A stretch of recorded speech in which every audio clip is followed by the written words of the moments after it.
We go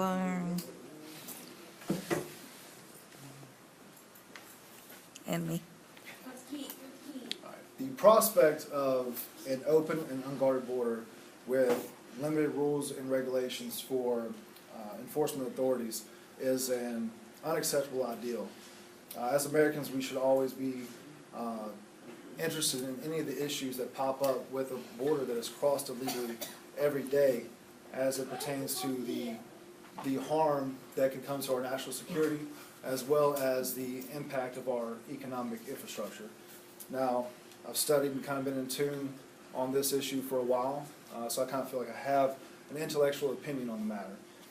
The purpose of my speech is going to be to persuade or convince you that it's important for the United States government to legally deport these immigrants as a necessary task. These tasks will be to eliminate the drug and human trafficking trade.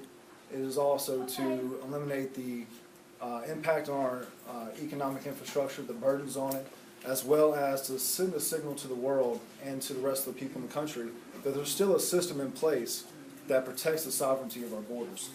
Now, we're going to talk about drug and human trafficking first. The drug traffic that goes on, it's far-reaching on both sides of the border, and the drug cartels on one side are waging a vicious battle with any entity that attempts to try to stop their business. They use the illegal immigrants as mules to ferry their products from one side of the border to the other.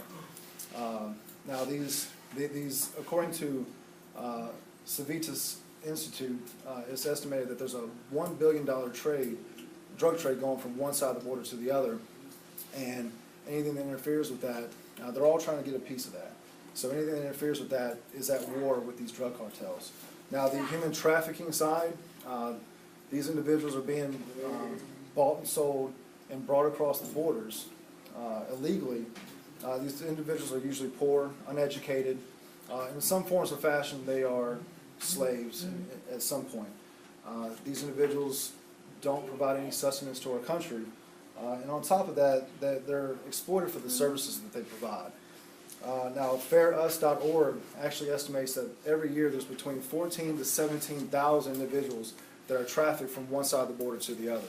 So that is a lot that's going from one to the other every year. Now, the next part we're going to talk about is unfortunately there's a supply and demand that's going on, and that demand is coming from inside of our own country. And we just have to stop the flow at the border so that we can reallocate those funds and those resources to handle that demand issue internally to eliminate it completely. Now, second is the economic implications that go along with individuals coming across the border illegally. Now, individuals come in, they'll work. Most times they're not paying taxes on anything they're making from the jobs that they're doing. This money is going out of our country. That's affecting our dollar on the monetary side. But they're also not paying taxes, and taxes actually go to help our welfare and our healthcare systems, which they in turn around and use for free themselves. So it's just costing us extra to keep funding these. Mark Kobo wrote in an article through Fortune.com that some of the statistics look like that it's going to cost us, the United States government, $113 billion a year on welfare services that these individuals are using. So now finally, we're going to go into the last aspect, which is the safe and secure portion of why this task is necessary. With the laws we already have on the books, we already have a path to citizenship for most individuals. So there is a way they can come here legally, but unfortunately most of them will come across illegally, get here, hope that there's eventually going to be an administration that will reward them for breaking the rules and give them a free pass. Now, with stricter enforcement, we can actually start to ebb that tide and flow. With stricter penalties, faster deportation processes, these things are the things that are needed. Now, statistics from ICE or ICE.org, which is part of the Homeland Security Department of Homeland Security, it's estimated that every year, especially last year, we had 662,000 individuals that were apprehended at the border. 438,000 of these were actually deported as quickly as possible, but 64% of these came from Mexico, so that's why we were able to get so many out of the way. Now, the last portion that affects our border is terroristic threats. Since we have so many various blind spots across the border, these individuals can walk freely from one side of the border to the other.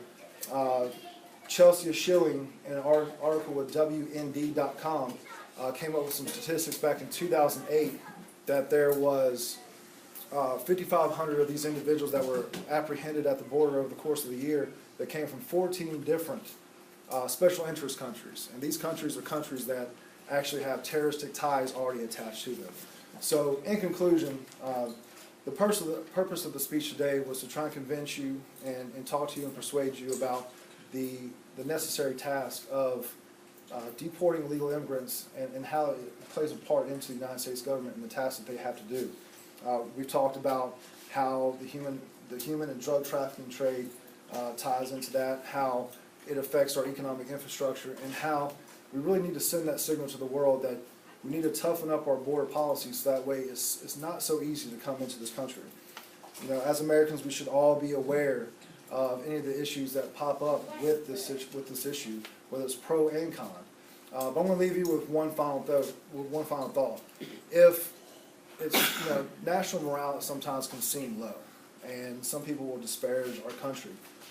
But if the question has to be asked, if it's so bad here in our country, why are so many people trying to get in and look to the United States as a source for hope for their future? Thank you for your time. Did you get all five? Again, the second time?